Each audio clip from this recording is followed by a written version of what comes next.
My name is Brandan Thomas, and I am the Executive Director of the Winchester Rescue Mission. We seek to transform lives, not warehouse peoples.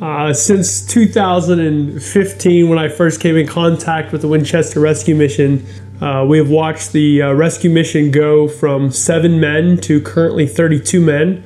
We've also watched the rescue mission expand into serving women, which has been a long time goal for the rescue mission. Our former, one of our former directors, who'd been a director for over 30 years, his name was Pastor Lee Stone, and last February, in honor of Pastor Stone, we were able to open the Stone House, which currently houses 6 ladies. So one of the things that we're passionate about is not looking at somebody and calling them a homeless person, but we look at people and we see them as people first, and that what they're experiencing, we hope, is temporary.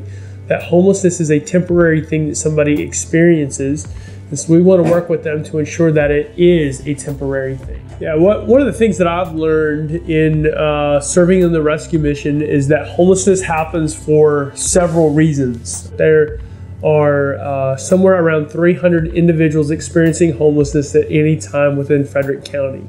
A lot of the reasons we see are things like mental health. In fact, I would maybe argue that one of the biggest components to somebody experiencing homelessness would be mental health. Oftentimes, it's not just a clear-cut, this individual won't work. Most of the time, it is much deeper than just one issue. Most individuals that we deal with that are experiencing homelessness have several factors that have led to their homelessness.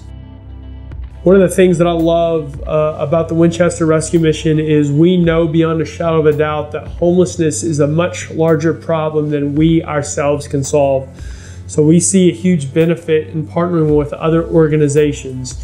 We work with Literacy Volunteers here in Winchester. We work with the Sinclair Free Medical Clinic. We work with Northwest Community Services. We work with the Substance Abuse Coalition, and the goal is for all of those organizations to work together to ensure that we're able to help the whole person to get the individual where they want to be. If somebody came into the mission for their first time, the first thing that would happen is they would fill out an intake form. The idea behind the intake form is for us to get as much information about the individual. We would then help them get connected with a locker so they can have a place to put their stuff, and then a bed to call their own. Then we would provide for them dinner for the evening, a hot shower, and we would make sure that they have plenty of clothes. One of our goals is to make sure that they have 7 changes of clothes. So we make sure those things are provided right out of the gate. In an attempt to transform lives, we do case management with all the individuals who live in our facilities. They're able to work with the individual to then determine what is the best route for the individual to take.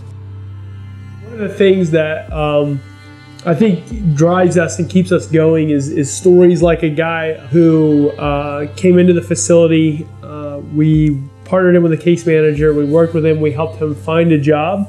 We worked with him to build his skill level, which led to a full-time job, which paid him $17 an hour, also gave him benefits. We were also able to help him get an apartment and move out of the facility. You know, when we think about what it looks like to help somebody experiencing homelessness to get to that point, it's a long road. It takes a lot of work. It takes a village to make that happen.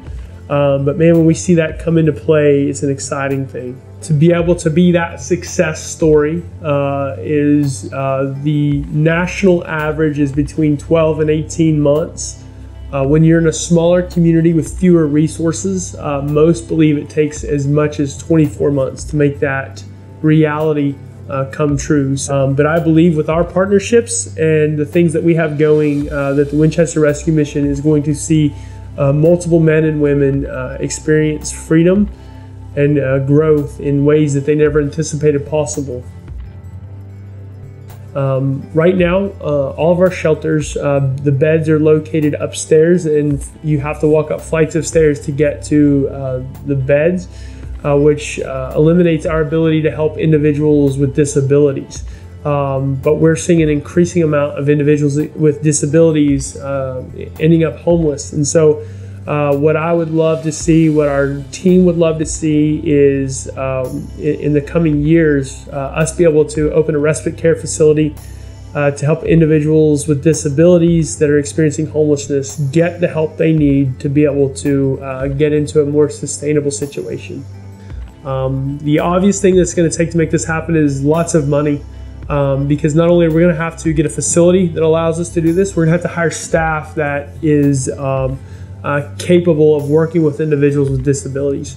So in order for us to make this a reality, we're going to have to really partner together as a community.